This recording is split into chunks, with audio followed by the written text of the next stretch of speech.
Super Mario RPG The Legend of the Seven Stars is a wonderful game. Taking the whimsical world of Mario and combining it with the Square's RPG know-how, resulting in a game that, while not very challenging, features a fun, engaging combat system, a well-written, funny story, a beautiful soundtrack, gorgeous visuals. You get to have Bowser and Peach on your party at the same time. They make a Sentai reference, and best of all, you can jump on people's heads and ride them around town. It's really everything I wanted out of a Mario RPG, and so much more.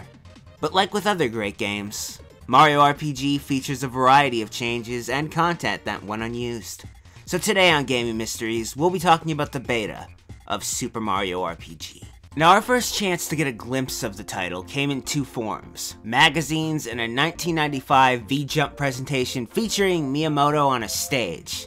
We'll of course start with Miyamoto on the stage, and upon viewing the footage, an abundance of differences pop up, like Mario, featuring a different, much more poofy design, I guess. Others have been quick to call him fat, but I'm not that mean. With him aside though, a number of the game's areas in this early state were shown. We have 3 unused battle backgrounds, these being an early version of Bowser's Castle's battlefield, Mushroom Kingdoms, as well as an unknown area that would make a pretty good field for a boss fight. Besides this, we get a tiny look at some early versions of areas that actually made it into the game. To start, we have this interesting early version of the forest maze, though unlike its normal foresty appearance in the final product, here it's lacking a lot of its color, featuring a darker palette, and it also looks like there's a fog-like substance on the ground, which I think looks pretty cool. The footage briefly shows an early version of Yoster Isle, although it featured no racetrack, so perhaps it was a petting zoo. We have footage of Mario strolling along through Mushroom Way with the presence of buzzers, who you normally wouldn't see until the forest maze. We also get to see the early version of Nimbus Land, which features not only different signs for the buildings, but a full staircase into the Castle of Royalty location thing, unlike in the final game where you get nothing. But of course, the best part of the presentation was at the end, where Miyamoto said, more or less, that we're trying to make it so the second one won't be on the same hardware or system, and that they're doing their best to ensure that this game will be the last 16-bit Mario before we move to 64-bit. Which of course resulted in the unsuspecting Square employee besides Miyamoto saying "what" 2 times, with Miyamoto ending it off with a smile. A smile that says he sold it.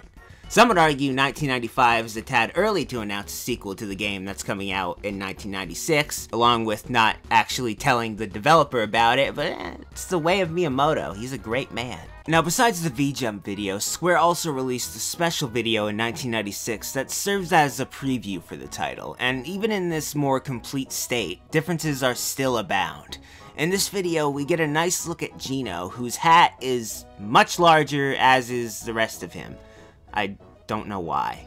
Besides this, we can see an early version of Geno Flash, which, ignoring the fact that it looks nothing like the final version, I'm very perplexed as to why it looks like Kirby. Mallow's Snowy Spell featured a much simpler design and no snow, while his Shocker Spell comes in at an angle and looks way more badass.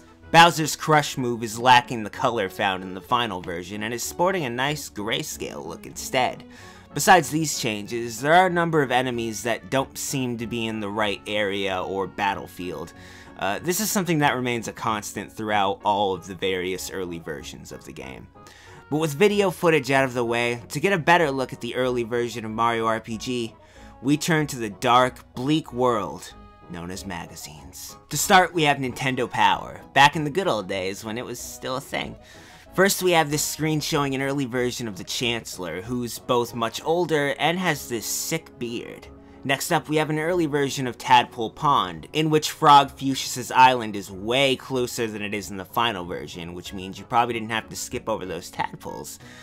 I kinda like it. We have this picture showing that Dry Bones and Thwomps were originally to be in Boomer's Tower, as was this Lakitu who would have helped Mario somehow in the tower as well. And last but not least for Nintendo Power, we have an unused scene with you fighting Bowser and 2 of his Shy Guy lackeys. This of course wasn't able to happen in the final game because Bowser probably got kicked out of his tower by Boomer. Our next set of images comes from the magazine Video Games, because creativity. Now, Video Games allows us to see this early hectic room that went unused in Bowser's tower, as did this scene where Lakitu helps Mario through the tower. I know I already showed you that, but I'm showing you it again. We have this interesting scene featuring Peach and Mario locked up in a jail cell for some reason, which is probably for the best, because you can't really kidnap the princess if she's stuck in a cell. The most interesting of all is this photo featuring a dinner party.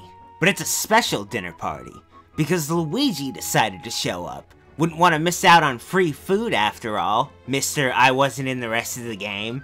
Now, I don't really know where to place this picture in terms of where it was in the game, but given that the king and queen of clouds are here, this could have been in Nimbus Land, perhaps a wedding ceremony, or something.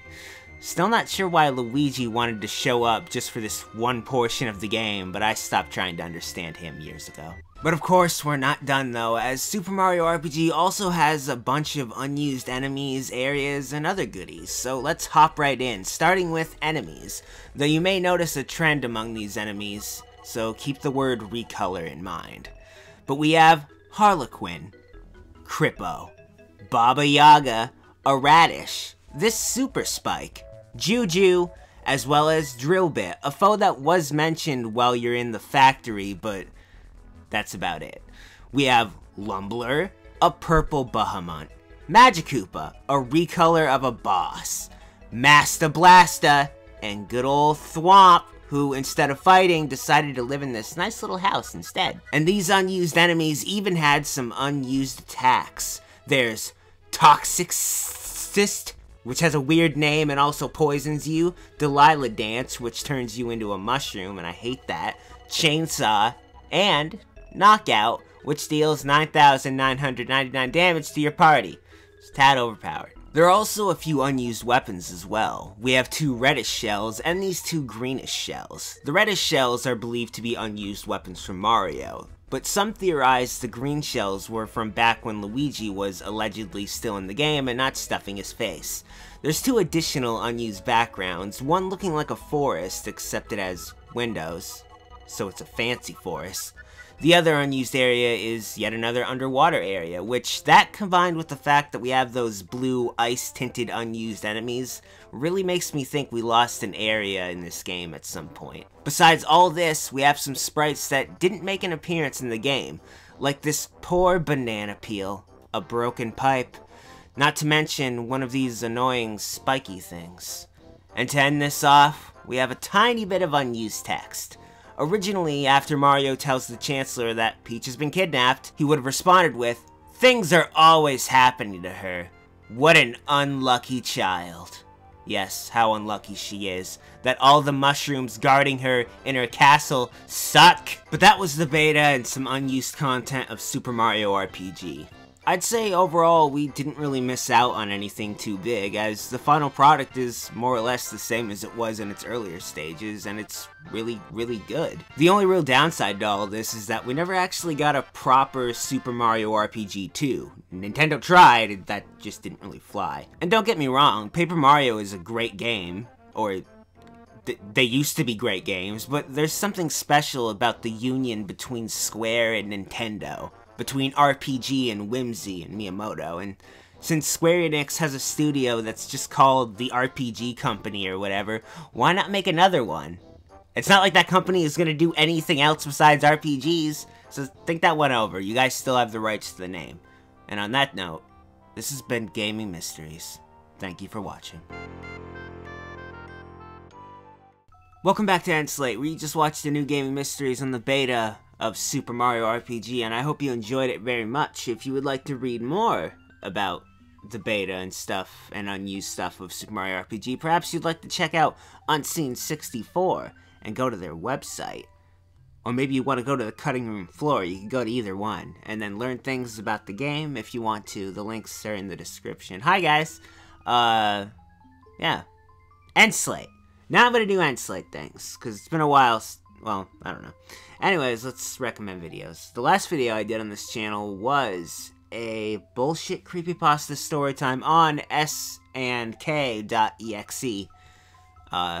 We returned to the world of Tom. It was terrible.